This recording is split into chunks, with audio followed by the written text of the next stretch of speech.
shall saw the end of the world.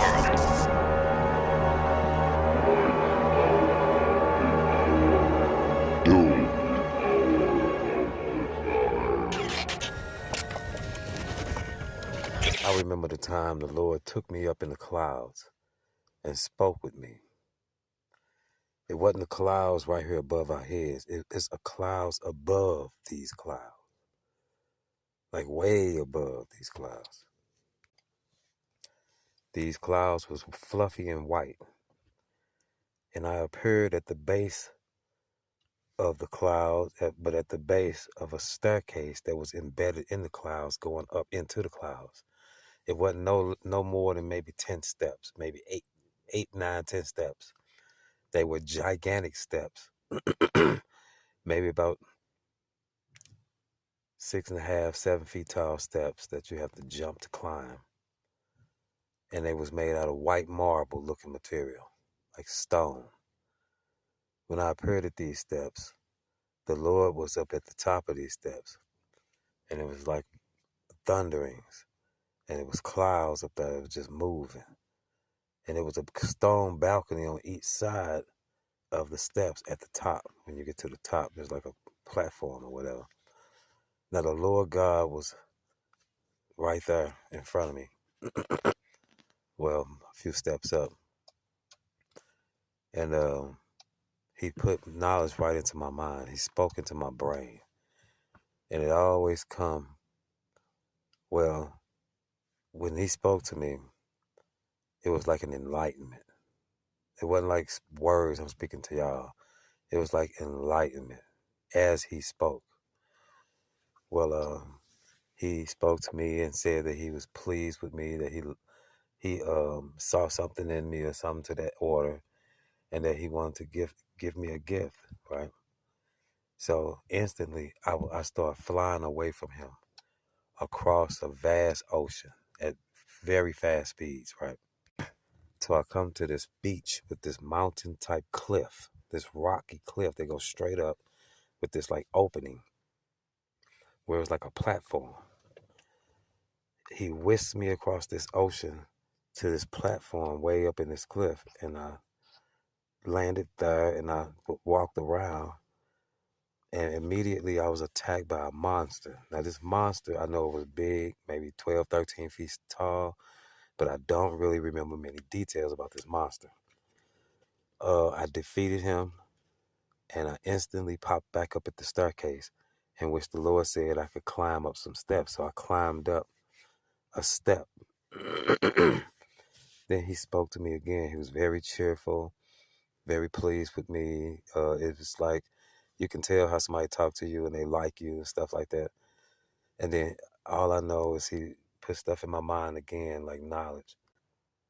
And not only just knowledge, like the conversation between two people, of two people conversating, that our whole conversation was downloaded back into my head in some strange way. Well, after this, the Lord whisked me across an ocean really fast, super fast speeds to the same rocky mountain cliff, right? With the platform at the top. This time I noticed, I walk on, I look around, and I notice it's this staff, like this long wooden staff on the ground. And it's this leather pouch with wood made on it. Look like a backpack from like the caveman days or something. It looked like a leather backpack made with wood and animal skin. Raw. I mean, dried out, but not painted or nothing. So I went to, and I noticed to the side, it was this pile of rusty metals. Looked like iron. Just sheets of rusty iron just sitting there on the ground in the pile. So I went to reach to pick up the staff.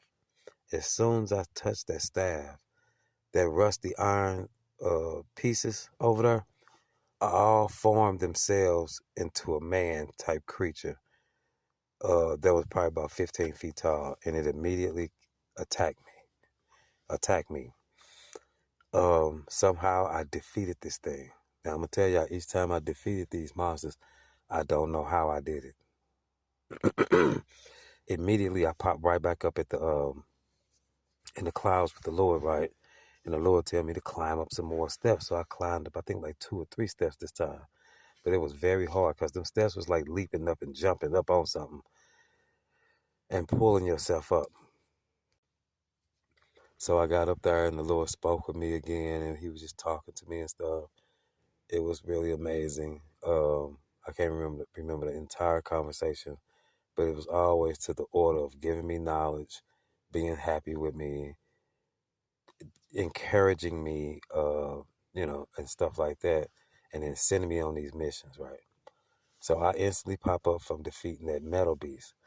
Then he tell me one more test that I have to do, and in this test, I have to find the enemy, and instantly, I just pop up in the intersection of a city, and in the middle of that intersection is this round circular concrete uh, platform that's like staircases that go all the way around the circle that you can walk up to a platform where you can like look around and stuff. And no, it was 4-way street coming to that, and that was like in the center where the street you drive around that, right? So once I got to the top of the platform, instantly people just popped up everywhere, walking to and fro, buying stuff, cars driving, people here there. At first it was empty. It was like a empty set, movie set. As soon as I stepped on that top platform, that's when everybody appeared. So I'm looking. I see this dude, black hoodie, black, jeans, ski mask. I kind of look at him like, okay, he's the criminal. I look at him, then I focus in. No, he just happened to be wearing some black stuff. Wasn't even what I thought. He had his kids with him and his wife, right? So I look again. So I'm looking around, all around, stuff like that. Find somebody else that look criminalistic, stereotypical. This person's not it either. You know how you can feel somebody walk in the room, you don't hear nothing, but you can just feel somebody behind you and you just turn around. Instantly, while I'm looking at and trying to figure out who is this person that God says the enemy, instantly I feel somebody behind me like a threat. I just turn around and look. At the base of the steps, trying to come up the steps behind me, is a little girl with blonde pigtails on both sides of her hair. She had on like some type of pink little dressed like a little cartoon character, like a little doll or something, and had like little bows in her hair and stuff like this. But her face was evil, and she was coming up the back of the steps to get me, right? But I turned around and pointed and saw. I said, "Got you." As soon as I said, "Got you," the whole scene, her face looked, when I turned around and looked at her face, looked evil. As soon as I said, "Got you," the whole scene disappeared. And I popped back up at that, in the clouds with the Lord God on them steps. He told me to climb up some more steps. I climbed up some more steps, and there was only like 1 or 2 steps left to that. God was right there, and he really, I think it was only like 1 step left actually. And he really got close to me, like really felt, and when I say that, I mean he felt really concerned about me and cared about me and was happy for what I did and stuff like that. And he placed a great amount of knowledge in my brain. And when he put it in my head, it was like cold. Like my head turned cold. Yep. And then I came back. He opened the door before me and I stepped through.